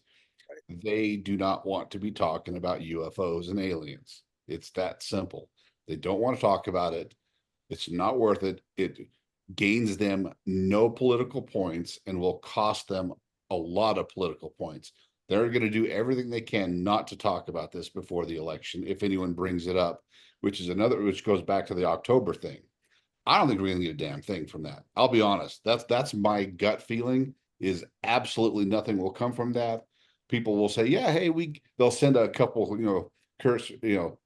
couple of documents and say, yeah, I mean, maybe something was reported back in the 50s. We investigated. We don't know what it was. There's no big, and then, okay, we gave you everything. That's all we've got. Yeah. That's all it's going to be. And then it'll be up to, some other body to go back and say, well, no, we know you have more stuff, and go through that process. It's just nothing's going to happen. And even if it did, leading up to the election, there is no way in hell any of the presidential candidates, at least the two, primary contenders, they're not going to go anywhere near this, because it gains them nothing and costs them, there's no benefit to talking about it right now.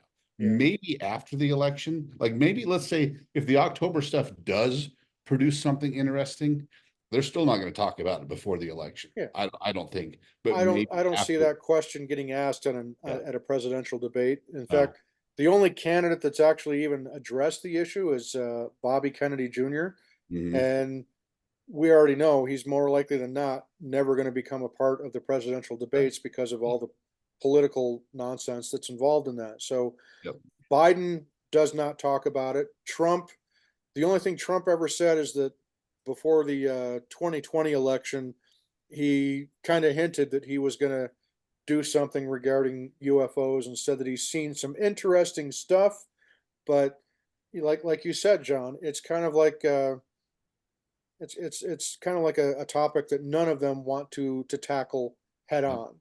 There's no upside. Which is unfortunate because again, it has the potential to really lift humanity up as a whole if in fact there really is some truth to some of these more extraordinary allegations. And that's one thing I want to make clear, folks, is that these are all, nothing has been proven conclusively. I still believe David Grusch. I still uh, believe the fact, and I'm impressed by the fact that his claims have not been dismissed. And he's had so many people that have tried to drag him through the mud, and they've all been shut down because so far, at least as far as the legal process and the investigative process goes, David Grusch is still on top, and there's nothing that has minimalized or marginalized anything that he has said at this point. So here we are now, folks. We're a full year later, and we have seen some trickles here and there. We know that coming up, we've got Lou Elizondo's book that's going to be called Imminent, and that comes out in August. And who knows what that's going to include? There's already plenty of controversy regarding the release of Lou's book. We've got John. I think you mentioned Richard Dolan has a book that's going to be coming out that he's talking about. That's going to be a massive, huge book. No, We've got. I don't think that was me. Was But it that not sounds you? interesting. Okay. Okay. Somebody mentioned that to me, but um, and then of course let's just rope this back in Skinwalker Ranch. I mean, look at what transpired this last week on the secret of Skinwalker Ranch. Um, if something like what they believe that they caught on camera, if they can do more measurements and do and replicate results, that right there is life changing. That right there is reality breaking. I mean, we talk about reality breaking for people and that ontological shock. My perception of reality and my jaw, I mean, still, we're almost a week after the episode aired, and I'm still, I still can't believe that I actually saw what I saw. I mean, it was just Same. My so perception of physics broke. yeah, everything. And so again, it kind of plays to that bit that Brandon Fugel said when he was interviewed by Ross Coulthart on News Nation not long ago, where he said that if disclosure is to happen, it's going to happen a lot more fluidly and a lot more quickly through private enterprise, like Mhm. what he's doing with Skinwalker Ranch. And I firmly believe that because the pace of government, the pace of legislation is slower than molasses in January. And it's like that way on purpose. And especially if you consider if there is any truth to these, allegations that there has been a multiple decades long cover up, uh, you know, I'm not a conspiracy theorist. I don't buy into a lot of things like that, but what if all these allegations of there being a secret government within our own government, what if that's true? That this deep state thing that we hear so many people talk about. And it's there's just so many facets to this mystery and this whole UFO UAP field that just when we think that we're on the cusp of huge things happening, like we were last June and last July, um, again, we've gotten kind of a little trickle of things, but we haven't had the big, the big moment where it's like, okay, now we're going into the next phase. So I want to ask each and every one of you, and try to keep your answers as short and concise as you can. But I want to ask all of you, where do you see this going, first of all, in the short term? And by that, I mean, what, if anything, do you think we're going to see or get between now and the end of 2024? And then what do you think is potentially, do we think might come at us beyond the end of 2024? And Roger, we'll start with you. Well, again, all speculation, but I don't think we're going to see a lot happening this year, at least from the U.S., just because of the election and the political divide in the country. I think there's going to be a lot that is just focused on that, and I don't think that a lot of people are going to be engaged in the topic that we're talking about right now, just because.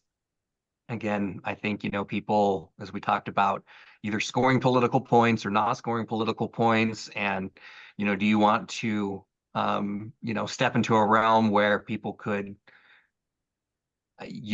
take that and do what they want with it on either side. So I would have liked to say that we would get a lot more coming, but just with the state of everything going on right now, at least that's my personal opinion, that we're not going to see a lot happen in 2024. Once that is done, though, I do think the dominoes will continue to fall, and we should be getting more information and more disclosure. At least that's my hope. Mae, how about you? Well, What do you see coming before no, the end of 2024, and then what do you see beyond?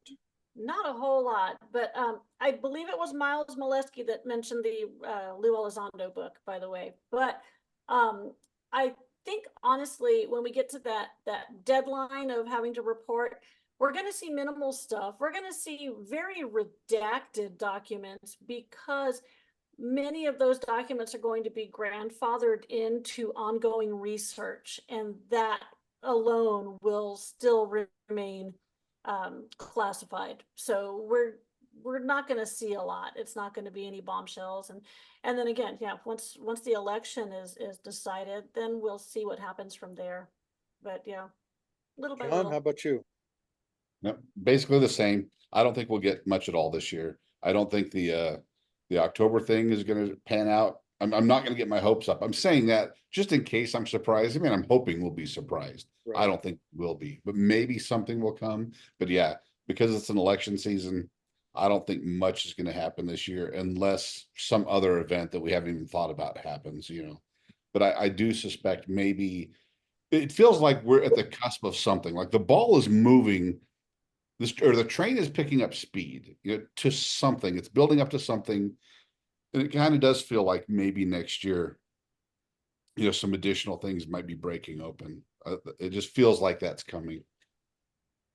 I tend to feel fairly similar to what all three of you have said. I think for 2024, even though we've got that massive document release that's going to be coming by the middle of October, I'm not getting my hopes up for it. I don't think we're going to get really anything substantial in it. Like you, John, I hope that I'm pleasantly surprised in that regard. However, because it is an election year, and especially if you consider how fraught with difficulty the last presidential election was, and the fact that the two sides seemingly hate each other even more, I would not be surprised if we don't really see anything big come out through official government channels before the end of 2024. I just, like you guys say, I don't see that happening. There's more pressing concerns, is what I think most people would say in regards to that. As far as beyond the end of 2024, for one thing that I'm looking forward to that none of you mentioned, Caleb Bench's book. Oh yeah. I'm absolutely, I'm chomping at the bit for that. I'm more excited about what Caleb's book is going to contain than I am about anything Lou Elizondo has to say. 100%. I would, again, I've never met Lou Elizondo, but I've met Caleb, and I know Caleb is a man of his word, and he's Caleb puts something in a book and tells you that something happened, you can take it to the bank. Yep. That much I know. And so that is a book that I'm looking forward to that more than any other book that's allegedly coming out anytime in the near future. So whether that arrives this year or sometime next year, I'm definitely looking forward to the release of Caleb Bench's book regarding his personal experiences while working at Skinwalker Ranch. Um, and beyond that, do I think that disclosure is going to continue to move forward? I think it will. I guess the question then becomes is how much of this catastrophic disclosure are we going to see start to happen? Because there are power players that are in this disclosure movement. For one being famous lawyer Daniel Sheehan, who represents Lou Elizondo. Um, I don't think he's necessarily altruistic in everything that he does. I think he's out a lot of it. He's into it for himself. He seems to go after people that aren't jumping on his side and kind of kowtowing to his wishes, kind of thing. Particularly how he threw some people under the bus, specifically how he threw Dr. Taylor under the bus in the op-ed that he posted, and I think Jay was included in that as well. So um, I'm really concerned about how much influence people like Sheehan, and forgive me, I know this is going to ruffle some feathers. I'm concerned about the influence that even people like Stephen Greer have, because for me, Stephen Greer is somebody that we all owe a massive gratitude for the things that he did several years ago and bringing a lot of these things out into the sunlight, as it were. But I think that Greer has kind of lost the plot, if there is such a thing. I think he still means well, but it seems like he gets a little bothered and upset whenever the focus and the spotlight isn't on him and what he's doing. And that's unfortunate because I see so many important strides being made from, again, people like Skinwalker Ranch, the work that Ryan Graves is doing with his organization to make the skies a safer place, to make it easier for pilots, whether they be civilian or military, to file reports and to not have any fear of reprisals whenever they report an encounter with a UFO or a UAP. So there's a lot of people out there, again, the Soul Foundation, Dr. Avi Loeb, I think, is another person that is um, definitely an asset and an ally to bringing all this stuff out out into public. Dr. Gary Nolan. Um, so I think there's a lot to be hopeful for, is what I'm coming down to. I'm not, like I always say with Skinwalker Ranch, Roger. Skinwalker Ranch is the long game. We're not going to see things happen like that. We're not going to see resolutions over the course of a 42 or 43-minute television program. And look at how long it's taken us to get to where we are with the UFO topic.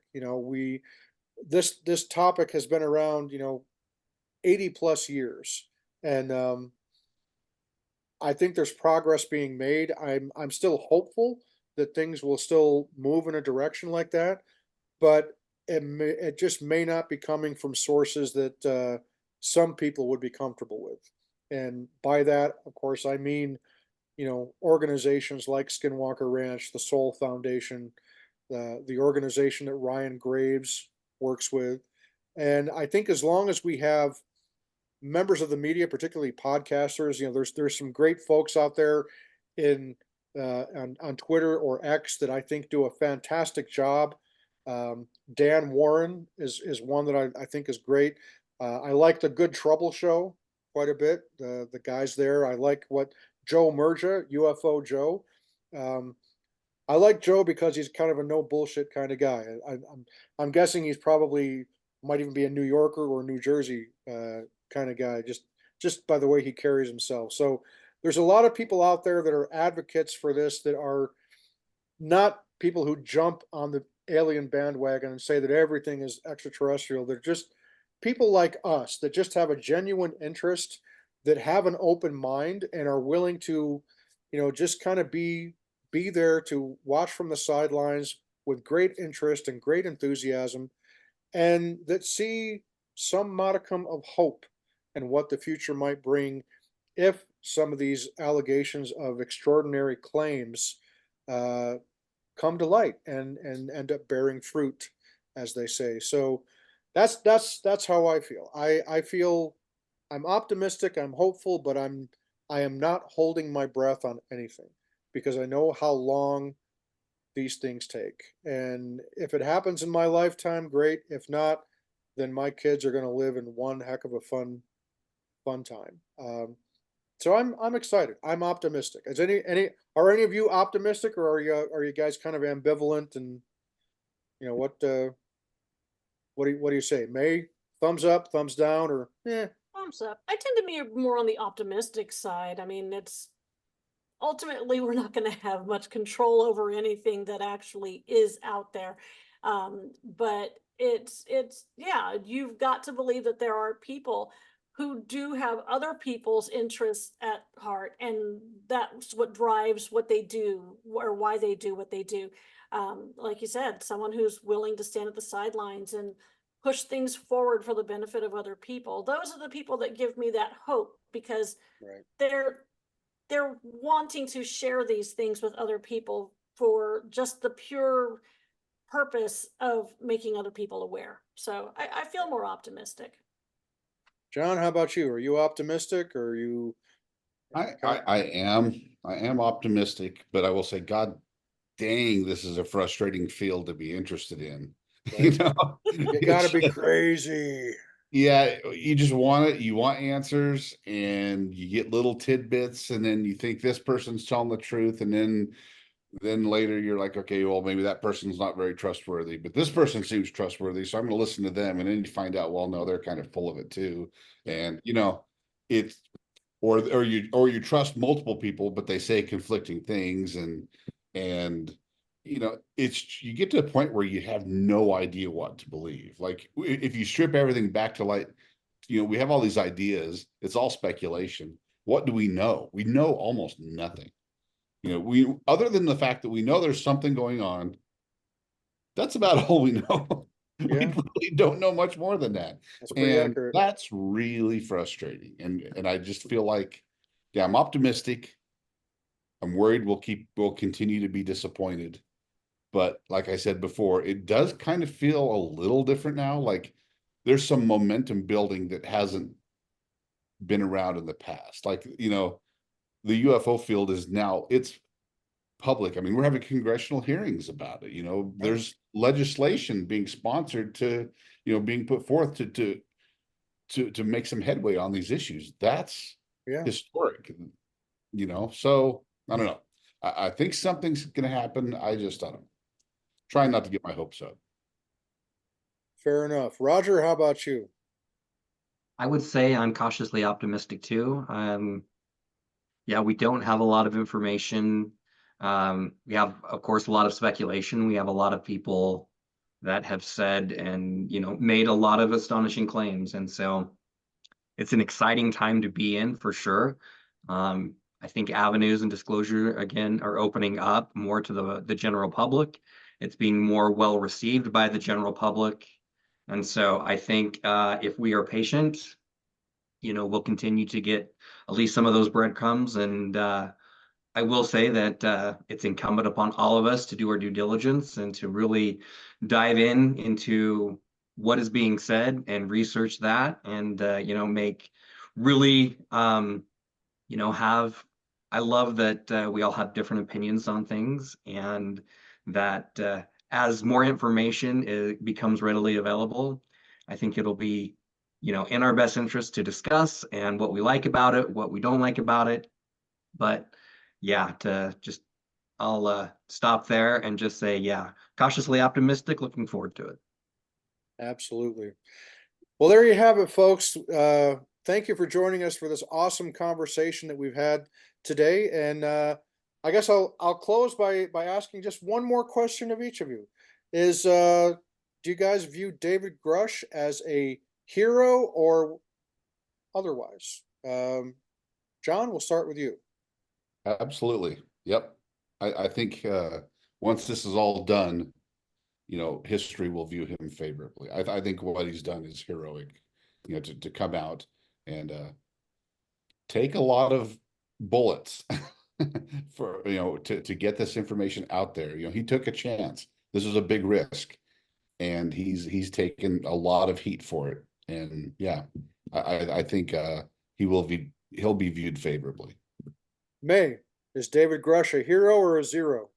Oh, he's absolutely a hero. It took a lot of courage to step forward, to, know that he was going to face opposition, ridicule, be discredited, possibly put his own life, his family in danger for speaking out. And yeah, like John said, history will remember him for what he did and how he was at the very start of all of this starting to come into light, because that's what we need. We need more light and we need more accountability. Absolutely. So absolute hero. Roger, what say you? Yeah, I would agree with what everybody said here. Yeah, he's an absolute hero. He's put himself out there, right? And he didn't have to do that. I don't think he has anything to gain from what he's said, right? He's put a target on himself for people that like to spread disinformation and attack people. And, he's already been through a lot. He's had his family attacked, his character attacked. He's experienced some of that retaliation. And yeah, I think he's a true hero for coming out. And, as stated, I think history will be on his side. I could not agree more. I personally happen to view David Grusch as a hero. I am grateful not just for the service that he rendered to my country and helping to keep my country safe, but I also think he's a hero for having the courage to step forward and right some wrongs that he saw going on behind the scenes. And he was clearly, in my belief, he was somebody that was in a position to know the veracity of some of these claims that were brought to him while he was serving in the capacity that he was. So I believe what David Grusch has to say. I am looking forward to whatever the next phase of it is, and I really just hope that people can appreciate him and see the the valiant work that he's trying to do. And I absolutely view him as a hero. So it's good to know that all of us are on the same page in that regard. So closing thoughts from anyone. We've talked about Grusch and we kind of come full circle here. Anything else that we didn't cover? Any closing thoughts or comments? We'll start with Roger, as you're on the screen. Yeah, I don't have any additional things to say. I would just my recommendation would be to, definitely keep your eyes posted for the news and to look forward to what we can get. And yeah, I think that I would just say stay excited about this topic and continue to discuss it. And we will get more information in the future. So looking forward to it. All righty. John, real quick, any closing thoughts or comments from you? No. I guess what I would echo what Roger just said. And Try to be positive. Try to be optimistic. go Don't Broncos. give up. Yeah, never give up. Never surrender. Right on. Mae, closing thoughts or comments from you? Mostly just be more awesome to each other. I mean, there are so many bigger things that we have in this world to worry about. Once we get through those basic needs, focusing more on doing for others other than yourself. And, Right. Just what will happen will happen. And when we get there, we just want to know that we tried our best, that we did our best for each other. Absolutely perfectly said, Mae. Life is too short. Surround yourself with people that make you feel good about yourself and people that lift you up. serve others whenever the opportunity presents itself, and look for opportunities to serve others.